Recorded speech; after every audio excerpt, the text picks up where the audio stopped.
Jijini Dar es Salaam ni saa 12 sawa na maeneo mengine ya Afrika Mashariki. Kigali ni saa 11 sawa na katika baadhi ya maeneo ya Afrika ya Kati na Maziwa Makuu. Hujambo, karibu katika Amka na BBC. Mimi ni Halima Nyanza. Katika Amka na BBC asubuhi hii, Rais wa Marekani Donald Trump asema jeshi la wanamaji la Marekani limeondoa au kulipua mabomu yote ardhini katika eneo la mlango bahari wa Hormuz.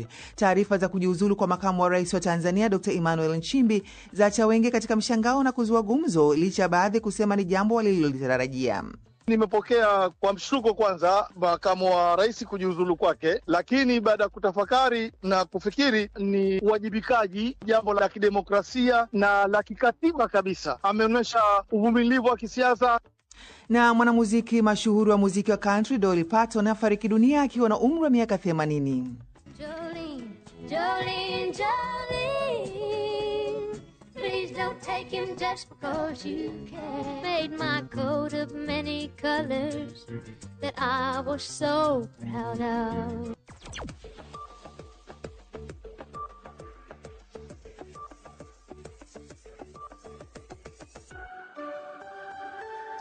Kwanza ni muktasari wa habari za ulimwengu na Phyllis Mwatee. Karibu Phyllis. Shukran Halima. Hujambo msikilizaji. Nyota wa muziki wa country Dolly Parton amefariki dunia akiwa na umri wa miaka 80 mjini Nashville, Tennessee. Alilelewa katika familia maskini katika eneo la mashambani, lakini baadaye aliibuka na kuwa mmoja wa nyota wakubwa zaidi wa muziki katika karne ya 20. Miongoni mwa nyimbo zake maarufu ni Jolene 925 na I Will Always Love You. Rais wa Marekani Donald Trump ametoa rambirambi na kuamuru bendera za Marekani kupeperushwa nusu mlingoti kwa wiki moja. Alikuwa pia mfadhili mkubwa wa shughuli za kijamii akitoa mamilioni ya dola kusaidia juhudi za kukuza usomaji na uandishi, utafiti wa afya, vile na misaada kwa waathiriwa wa majanga. Well, hey, it's me. Habari, ni mimi hapa. Leo naenda kupata chanjo yangu na nina furaha sana. Nimekuwa nikisubiri kwa muda na sasa ni wakati wa kupata chanjo hiyo. Leo nitapata chanjo yangu ya Moderna na nilitaka kuambia wote, nadhani nanyi mnapaswa kwenda kupata chanjo yenu. Hata nimebadilisha kidogo moja ya nyimbo zangu ili iendane na tukio hili.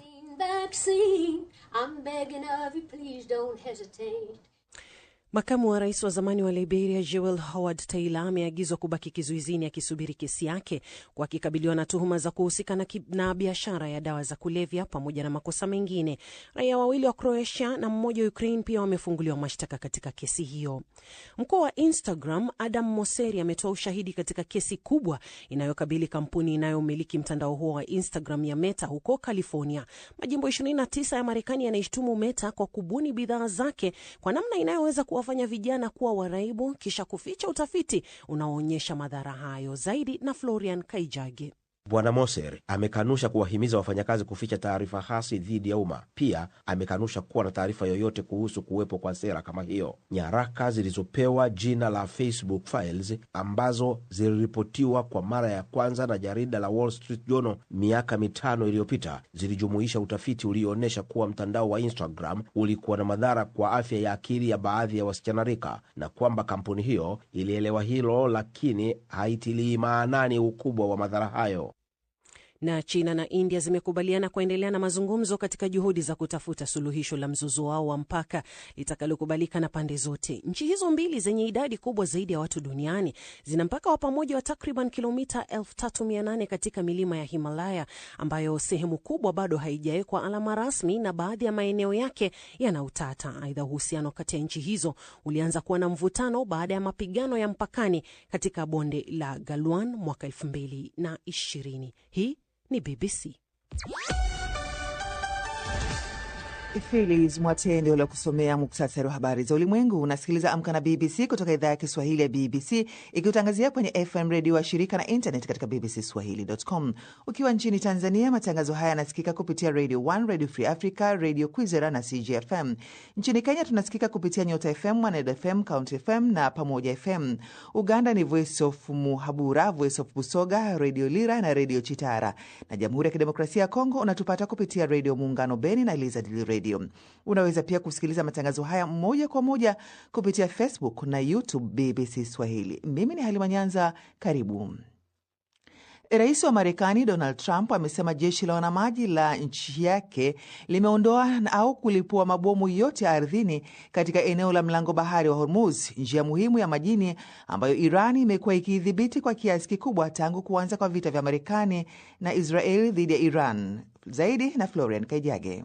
Trump aliandika kwenye mtandao wake wa Truth Social kwamba Iran imejulishwa kuwa meli au boti yoyote itakayoweka mabomu mapya ya baharini itaharibiwa mara moja na kwa utaratibu. Iran haijatoa maoni kuhusu kauli hiyo. Kufungwa kwa mlango bahari wa Hormuz kumesababisha mabadiliko makubwa ya bei ya mafuta katika masoko duniani. Rais Trump amekuwa akisema mara kwa mara kuwa Marekani inadhibiti eneo hilo, lakini Iran imefyatua risasi dhidi ya meli inazodai zimejaribu kuvuka bila idhini yake. Takriban 20% ya mafuta na gesi asilia iliyoyeyushwa duniani ilikuwa ikipitishwa kupitia mlango bahari wa Hormuz kabla ya vita kuanza Februari 28 mwaka huu kwa mashambulizi ya anga ya Marekani na Israel dhidi ya Iran. Mbali na kuufunga mlango huo, Iran ilijibu kwa kuishambulia Israel, vituo vya kijeshi vya Marekani katika eneo hilo, pamoja na washirika wa Marekani wa Kiarabu katika eneo la Ghuba. Aidha, wiki hii Marekani ilitangaza msururu wa vikwazo vya kiuchumi dhidi ya Iran. Iran na Marekani zilitia saini mkataba wa maelewano mwezi Juni, hati yenye vipengele 14 iliyoweka muda wa siku 60 wa kufikia makubaliano kuhusu mlango bahari wa Hormuz kabla ya kuanza kwa mazungumzo ya kina kuhusu suala la mpango wa nyuklia wa Iran. Hata hivyo, muda huo wa siku 60 sasa umekwisha na mazungumzo yamevunjika na kusababisha Marekani kuweka vikwazo vipya ambavyo Trump anasema anaamini vitasababisha utawala wa Iran kuanguka. Iran imesema haitatetereka.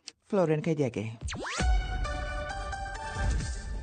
Mwanamuziki mashuhuri wa muziki wa country Dolly Parton amefariki dunia akiwa na umri wa miaka 80. Familia yake imetangaza kupitia mitandao yake ya kijamii. Katika kipindi cha miongo 7 ya kazi yake, Parton alishinda tuzo 10 za Grammy, akauza zaidi ya rekodi milioni 100 duniani kote na kutunga zaidi ya nyimbo 3,000. Phils Mwate anaeleza. Heshima na salamu za rambirambi zimeendelea kutolewa kufuatia kifo cha nyota wa muziki wa country Dolly Parton. Elton John amemtaja kama msanii mkubwa wa kipekee, huku Paul McCartney akisema hakuna aliyelingana naye katika muziki wa mdundo wa country. Rais wa Marekani Donald Trump amesema kwa heshima ya Dolly Parton, bendera za Marekani kote nchini zitapeperushwa nusu mlingoti kwa wiki moja kuanzia Jumanne jioni.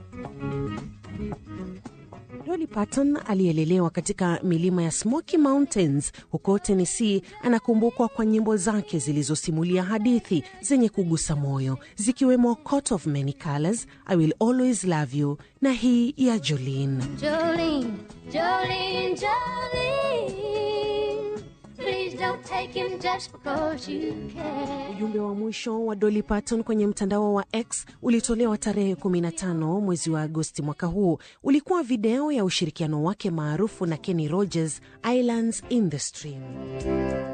You do something to me that I can't explain.